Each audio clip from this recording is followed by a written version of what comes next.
ଓଡ଼ିଶା ଶିକ୍ଷା ସଂଯୋଗ ବଲାଙ୍ଗୀର ଜିଲ୍ଲା ନବମ ଶ୍ରେଣୀ ଜୀବବିଜ୍ଞାନ ଅନଲାଇନ୍ ପାଠ୍ୟକ୍ରମକୁ ସମସ୍ତ ଛାତ୍ରଛାତ୍ରୀଙ୍କୁ ହାର୍ଦ୍ଦିକ ସ୍ୱାଗତ। ପିଲାମାନେ, ଆଜି ଆମେ ରକ୍ତ ବିଷୟରେ ପଢ଼ିବା। ରକ୍ତ ଏକ ତରଳ ସଂଯୋଜକ ଟିସୁ। ଏହାର ମାଟ୍ରିକ୍ସକୁ ପ୍ରଲସି ବା ପ୍ଲାଜମା କୁହାଯାଏ। ରକ୍ତରେ 3 ପ୍ରକାର କୋଷ ଥାଏ, ଯଥା 1 ଲୋହିତ ରକ୍ତ କଣିକା, 2 ଶ୍ୱେତ ରକ୍ତ କଣିକା ଏବଂ 3 ଅଣୁଚକ୍ରିକା ବା ପ୍ଲାଟଲେଟ୍। ଏହି ସମସ୍ତ କୋଷ ରକ୍ତରେ ଭାସମାନ ଅବସ୍ଥାରେ ରହିଥାନ୍ତି। ରକ୍ତର ଯେଉଁ ମାଟ୍ରିକ୍ସ ବା ପ୍ରଲସିକୁ ଆମେ ପ୍ଲାଜମା କହୁଁ, ସେହି ପ୍ଲାଜମାରେ ଜଳୀୟ ଅଂଶ ପ୍ରାୟ 90ରୁ 92% ରହିଥାଏ।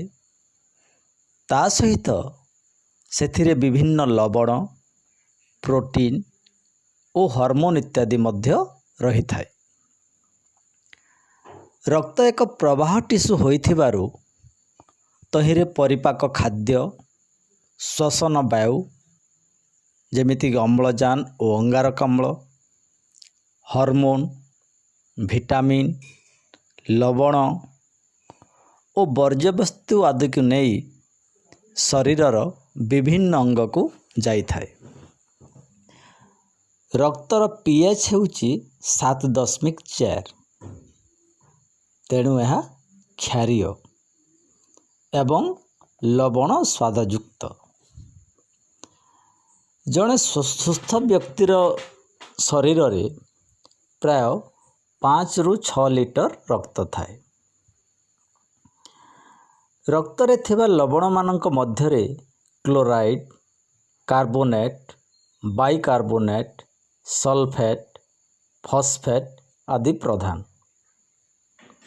ଏହି ଲବଣ ସମସ୍ତ ସୋଡ଼ିୟମ୍, କ୍ୟାଲସିୟମ୍ ଓ ଲୌହଯୁକ୍ତ ହୋଇଥାନ୍ତି।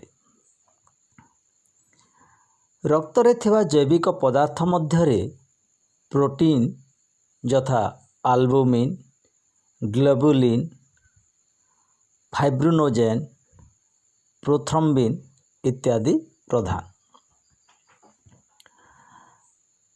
ଶରୀର ଭିତରେ ରକ୍ତର ଚଳପ୍ରଚଳ ସମୟରେ ଏହା ସାଧାରଣତଃ ଜମାଟ ବାନ୍ଧି ନଥାଏ, କାରଣ ରକ୍ତରେ ହେପାରିନ୍ ନାମକ ଏକ ପଦାର୍ଥ ଥାଏ, ଯାହାକି ରକ୍ତକୁ ଜମାଟ ବାନ୍ଧିବାରୁ ରକ୍ଷା କରିଥାଏ। ରକ୍ତ ନିଜର ଜମାଟ ବାନ୍ଧିବା ଓ ରୋଗ ପ୍ରତିରୋଧକ ଶକ୍ତି ଦ୍ୱାରା ଶରୀରକୁ ସୁରକ୍ଷା ପ୍ରଦାନ କରିଥାଏ। ତ ଆମେ ଯେଉଁ ପଢ଼ିଥିଲେ ଯେ ରକ୍ତରେ 3 ପ୍ରକାର କୋଷ ଥାଏ। ପ୍ରଥମରେ ଯେଉଁ କହିଲେ ଯେ ଲୋହିତ ରକ୍ତ କଣିକା, ତ ସେ ଲୋହିତ ରକ୍ତ କଣିକା ବିଷୟରେ ଆସ ଏବେ ପଢ଼ିବା। ତ ଏହି କୋଷର ଆକାର 2 ଅବତଳ ବିଶିଷ୍ଟ।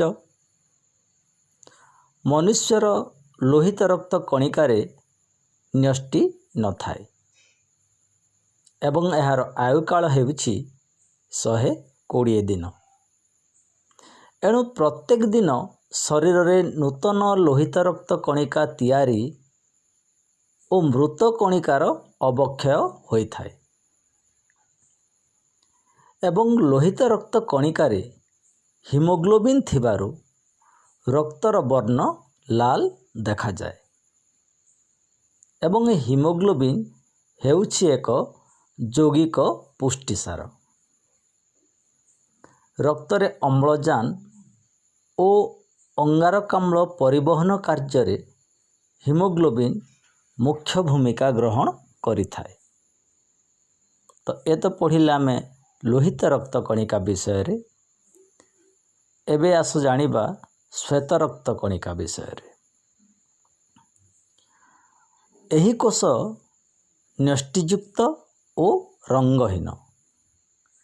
ଏହାର କୌଣସି निर्दिष्ट आकार नहीं। यार आयु काल प्राय 3 दिन। आम शरीर रे विभिन्न प्रकारर श्वेतरक्त कणिका रही थाए। तो गठन अनुजाई एहाकू 2 श्रेणी रे विभक्त करा जाइछि, यथा ग्रानुलोसाइट और आग्रानुलोसाइट।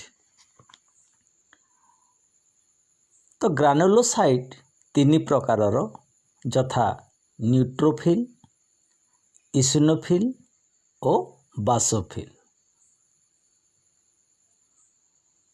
तो आस जानिबा में न्यूट्रोफिल विषय रे।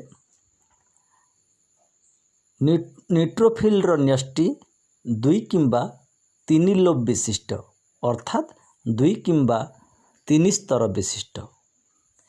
यह एक भक्ष्यकाणु। भक्ष्यकाणु अर्थात यह मृतकोष एवं अदरकारी कोष गुड़ी को निजे ग्रहण करि थाए एवं ताकू नष्ट कर दिए। तेणु कौनसी कारणरू शरीर बैक्टेरिया द्वारा आक्रांत हेले यह तार प्रतिरोध करिथाए। तापर आस जानिबा इसिनोफिल। यार न्यष्टि 2 लोब विशिष्ट, अर्थात 2 स्तर विशिष्ट। यार कोषजीवक उज्ज्वल लोहित बादामी रंगर कणिका रही थाए।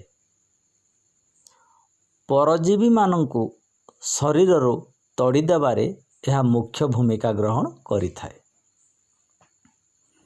तापर आस जानिबा बासोफिल विषय रे।